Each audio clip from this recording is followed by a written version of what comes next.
Heck, what? Morning already. I felt thirsty and opened my eyes to see the dazzling morning sun streaming in through the window. I'm John Doe, 28 years old.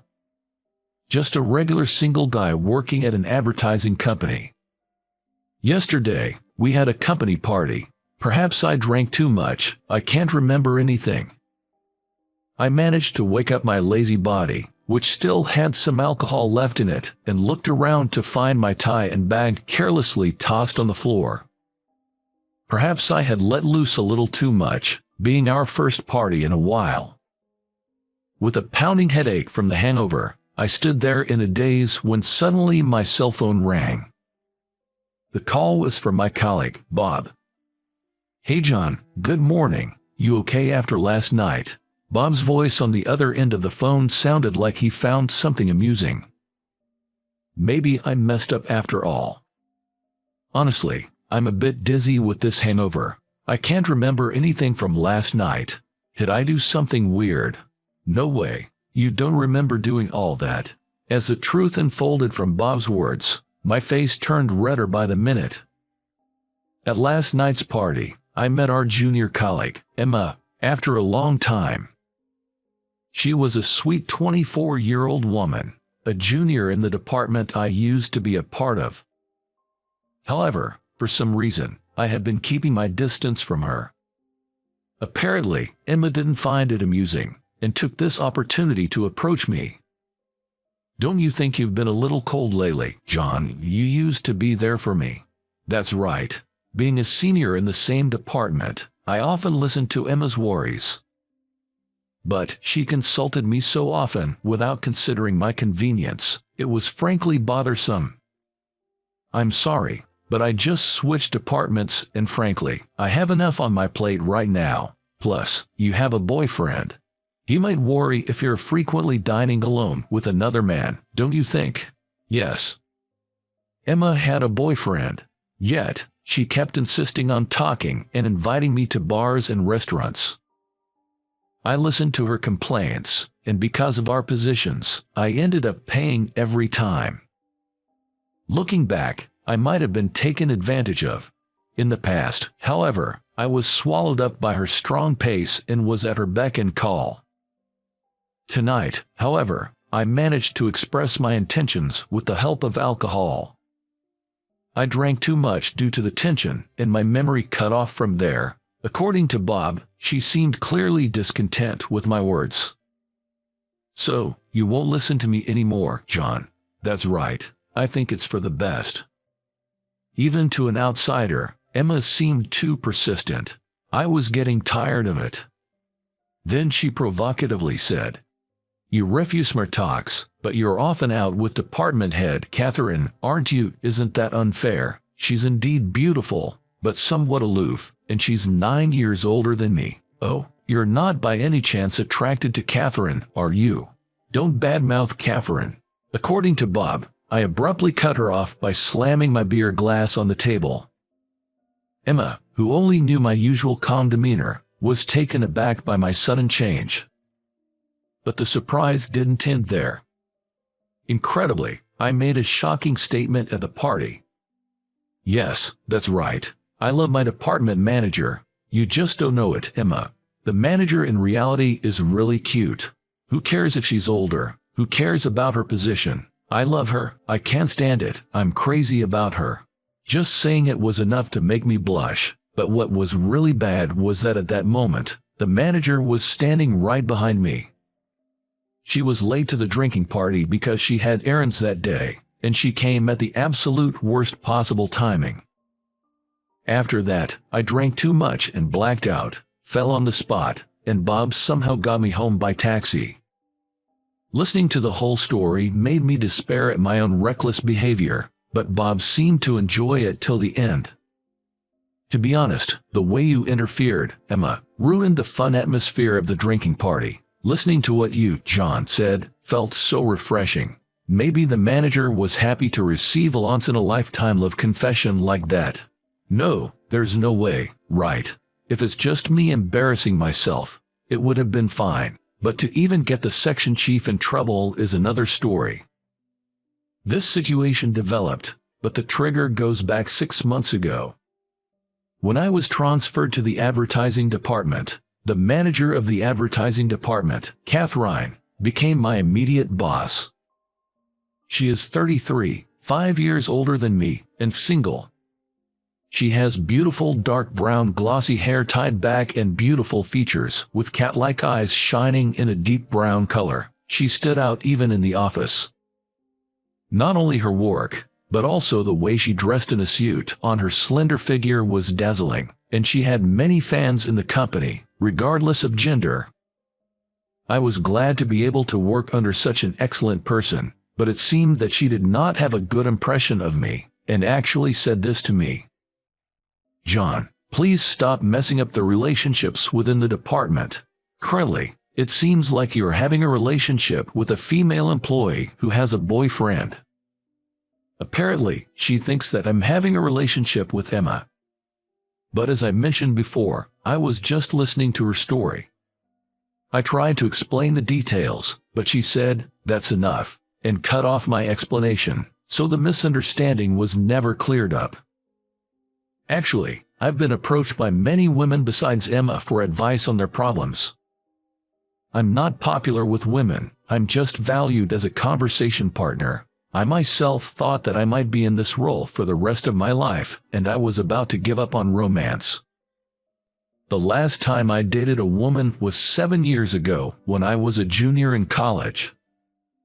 That was when I was a junior in college. My ex-girlfriend Nancy suddenly said, "I've found someone I like, so I want to break up." I was shocked, but Nancy proposed. "I don't want to be lovers anymore, but I hope we can be good friends. I feel very calm when I talk to you, John." As for me, I couldn't hate Nancy, so I said, "Let's do that," with a smile. Looking back now, I was just pretending to be tough, and I might have wanted to show her my good side.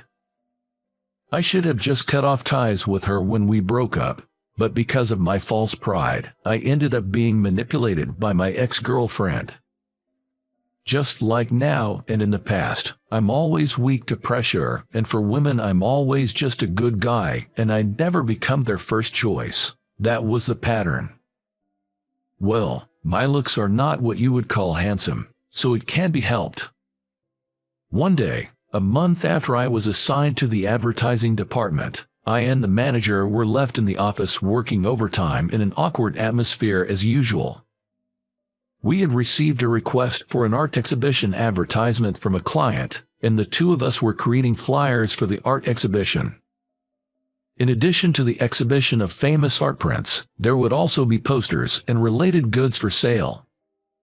The two of us were each staring at a computer, trying to create an attractive flyer that would entice customers to buy. But there was no one else in the office, and it was awkward to just work silently. Thinking that, I glanced at the manager, and she was staring at a postcard printed with a painting called Water Lilies by Monet, which was one of the sales items for the art exhibition. Thinking it might start a conversation, I said, "It's a beautiful painting," and she brightened her eyes and began to talk happily in a way that was completely different from usual. "Isn't it? Monet is an impressionist painter, and he has painted many pictures of water lilies. This painting on the postcard is owned by the Boston Museum of Art." She talked about Monet passionately for a while. It was the first time I saw her, who was usually cool, talking so much, and I was surprised at her rich knowledge about art. However, after a while, she made a face as if she realized something and said, "I'm sorry, I talked too much," and blushed and looked down. "Why are you apologizing? I didn't know what kind of painter Monet was, so I found your explanation really interesting. I also secretly thought it was cute how our section chief got so passionate talking about what she loved." But she said, "Enough with the pleasantries," and shook her head side to side while blushing. I know. When it comes to talking about art, I just can't help but get excited. That's perfectly fine. If we're working in advertising, knowledge of art is absolutely essential. Our conversation continued to flow naturally, and we were able to make significant progress on our flyer. As the overtime for the day was wrapping up, I decided to be bold and asked the manager, "Would you like to go for a drink?" I thought that since we had warmed up to each other, having a drink would deepen our relationship even further. Initially, the manager squinted at me with a skeptical look. "Well, aren't you involved with your junior colleague, Emma? You don't plan on making a move on an older woman like me, do you?" "No, not at all. Emma is infatuated with her boyfriend, and I'm just someone she talks to." "Really? Well, that's okay. I'm not that kind of woman. We'll have our drink and then head straight home." Despite the manager's initial wariness, we managed to have a drink together at a local bar. The manager seemed to enjoy her draft beer and loosened up enough to talk about art as she had before. She had studied art history in college, and I found her stories fascinating. She seemed to finally let her guard down since I made no further advances. As we left the bar, she said, "I had a great time." I, too, enjoyed spending time with the manager.